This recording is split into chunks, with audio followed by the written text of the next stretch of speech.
Bismillahirrahmanirrahim. Assalamualaikum warahmatullahi wabarakatuh. Hai, ketemu lagi pada channel ini.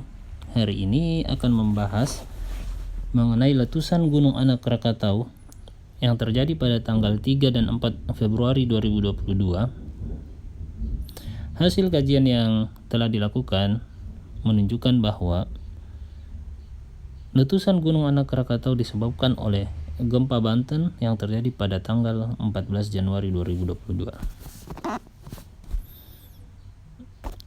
Jadi letusan Gunung Anak Krakatau itu sudah mulai muncul pada tanggal 3 Februari dengan tinggi kolom abu sekitar 200 meter, dan pada tanggal 4 Februari letusannya lebih intens sebanyak 9 kali dengan tinggi kolom abu yang teramati yaitu berkisar antara 800 sampai dengan 1000 meter. Jadi secara konsep, letusan Anak Krakatau ini memiliki mekanisme tersendiri. Dalam artian, ada atau tidak adanya gempa, maka dia akan tetap meletus. Sebagai contoh, pada tahun 2019, Gunung Anak Krakatau meletus ratusan kali, dan pada tahun 2020 dari Januari sampai dengan April itu sudah meletus sebanyak 12 kali. Sekarang yang menjadi pertanyaan, kalau misalnya terjadi gempa seperti gempa Banten 14 Januari, apa yang akan terjadi terhadap Gunung Anak Krakatau?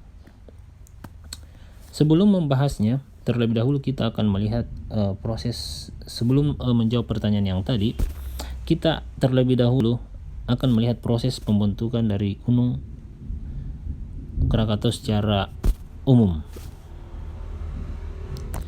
Jadi pada hari ini, Gunung Krakatau dalam artian termasuk dengan anaknya, itu merupakan bagian dari Ring of Fire yang terbentuk akibat adanya subduction dari lempeng Indo-Australian dengan kecepatan 7 cm per tahun di bawah dari menunjam di bawah dari lempeng kontinen Eurasian. Ini segitiga berwarna merah ini adalah lokasi dari Gunung Krakatau. Coba kita lihat untuk kondisi bawah permukaannya.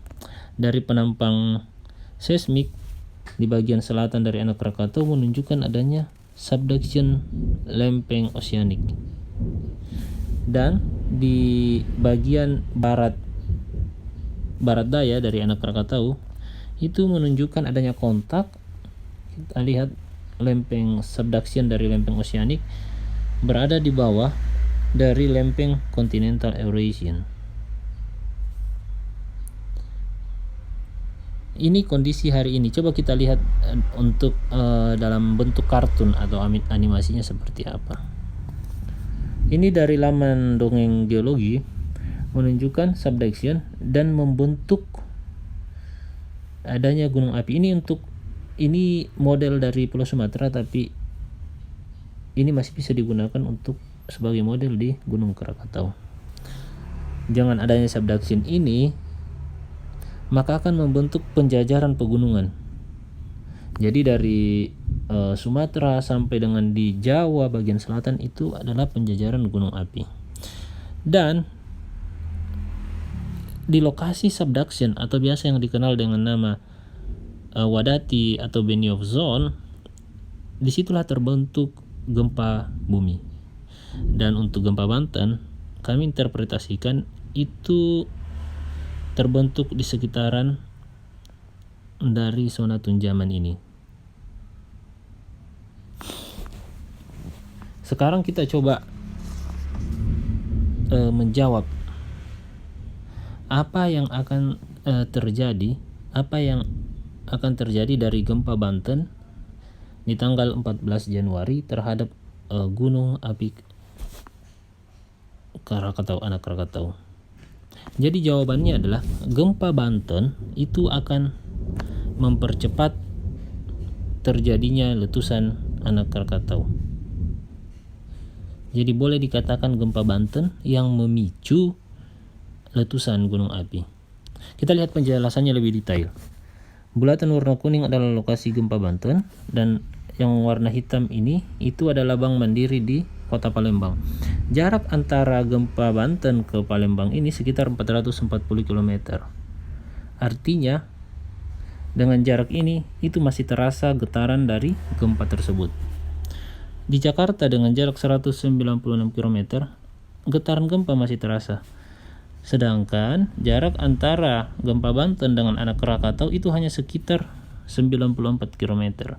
Jadi di sini saya yakin bahwa gempa Banten akan terasa di Anak Krakatau, di lokasi Gunung Anak Krakatau, dan adanya gempa Banten itu akan mempercepat dalam pengaktifan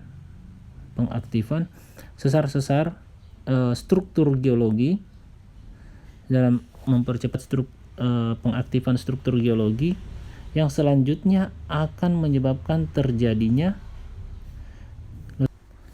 mempercepat terjadinya letusan Gunung Anak Krakatau.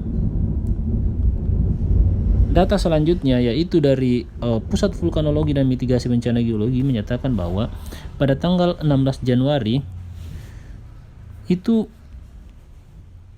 Gunung Anak Krakatau telah mengalami kegempaan di Gunung Api Anak Krakatau telah meningkat. Jadi setelah gempa Banten 14 Januari itu langsung direspon pada tanggal 16 Januari oleh Gunung Api Anak Krakatau. Jadi, sebagai kesimpulan, letusan Gunung Anak Krakatau pada tanggal 3 dan 4 Februari 2022 itu dipicu atau disebabkan oleh gempa Banten yang terjadi pada tanggal 14 Januari 2022. Dan sebagai catatan, untuk informasi mengenai kejadian gunung api tetap didasarkan pada informasi dari Pusat Vulkanologi dan Mitigasi Bencana Geologi. Sedangkan untuk kejadian gempa bumi tetap didasarkan pada Badan Meteorologi, Klimatologi, dan Geofisika, supaya kita tidak termakan oleh hoax. Dan sebagai penutup, jika konten dalam channel ini bermanfaat, silakan untuk subscribe, like, share, and comment. Terima kasih.